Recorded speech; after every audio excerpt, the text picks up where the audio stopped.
Kawasaki built the KLR 650 for actual use in rough terrain, not as another motorcycle equivalent of the Soccer Mom SUV.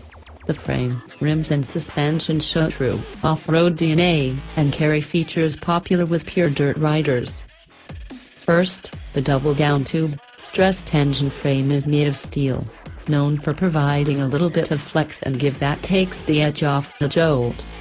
The tubular steel frame carries the steering head at 28 degrees, for a 4.4-inch rake that falls just a little on the stiff side for motocross-style maneuvers but offers some stability for higher speeds on the road.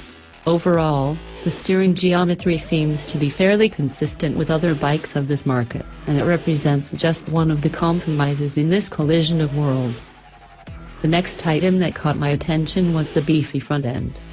At 41mm, the tubes are fairly stiff. Lokai could have stiffened it even more with some big, inverted forks, but given the 430-pound curb weight, used forks probably aren't necessary. A rear monoshock comes with preload and rebound adjustments and provides 7.3 inches of travel.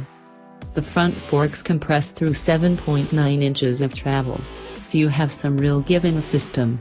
Laced wheels with 4mm spokes represent the third item on the dirt bike list, and they also provide another layer of give in the system to further take the edge off the bumps.